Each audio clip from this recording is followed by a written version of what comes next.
Sniper 155 na ABS version, Inmax Stickmax XTZ nila na 125. Andito tayo ngayon mga idol no, sa Yamaha Premium Kalilangan Bukidnon Branch para makapag-update ng mga unit nila dito. So tingnan natin ngayon kung magkano na yung price ng bawat motor nila ngayong month na to, September mga idol ano.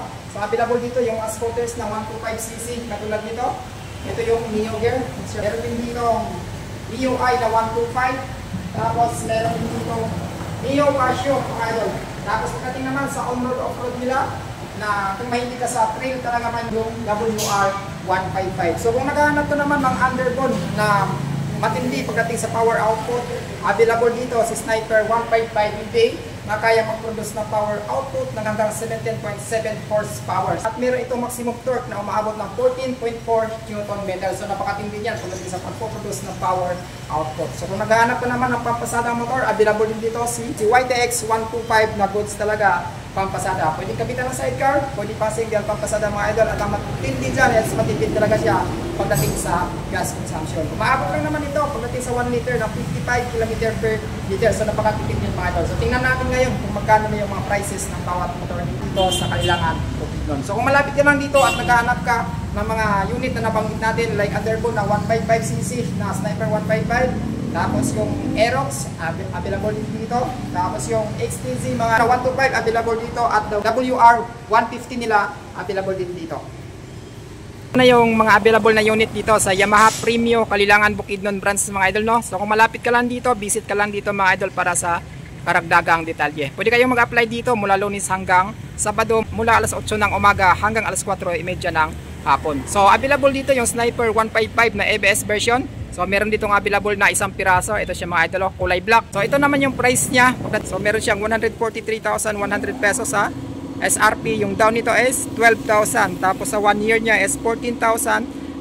Tapos yung 2 years is 8,225. At 3 years na 6,315. So ito yung mukha niya. So equip ito ng ENS or Assist and Slipper Clutch. So ayan mga idol, no? Naka-BBE na rin ito or Variable Valve Actuation.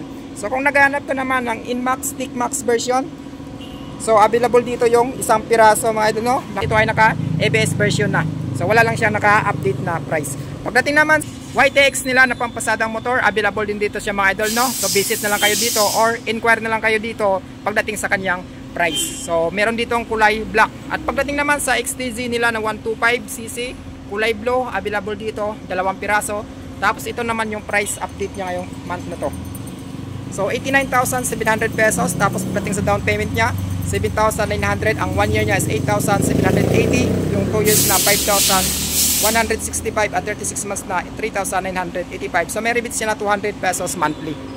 Pagdating naman sa Yamaha Sniper 155 standard version, mga available dito yung cyan blue. So available dito yung isa. Tapos may cyan blue din dito nga dalawa mga idol. So ayan o. So meron silang total na 3 pirasong cyan blue na available dito pagdating kay Sniper 155 standard version. So yung price nito, ito siya mga idol no. So mas mura itong standard compare natin doon sa ABS version. So meron siyang 122,700 pesos.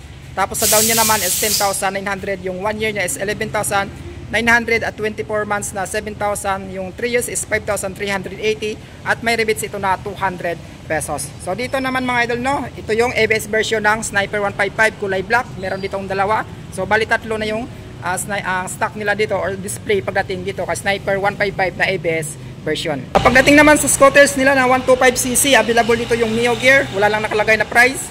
Tapos meron dito yung Yamaha Mio I 125, wala rin nakalagay na price. Tapos Mio Pasio mga idol, meron na available dito na 3, dalawa dito. Tapos may isa naman ditong nakalagay na Yamaha Pasio. So pagdating naman sa on-road off-road nila mga idol, available pa rin dito yung WR 155R. So napakatindi nito mga idol no, napakalupit niyan.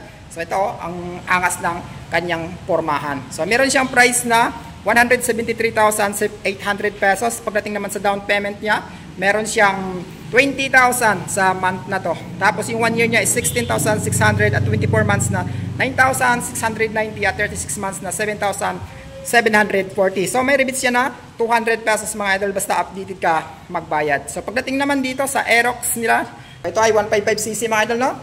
So meron siyang 124,000 sa SRP. Sa down payment niya naman is 10,900. Ang 1 year niya is 11,950 at 2 years na 7,000. Meron siyang 3 years na 5,380 at may 200 pesos na monthly rebates kapag updated ka magbayad.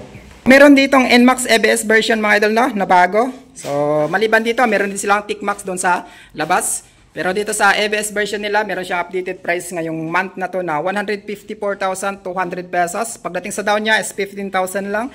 Yung 1 year niya is 15,015 tapos yung 2 years na 8,770 at 36 months na 6,730.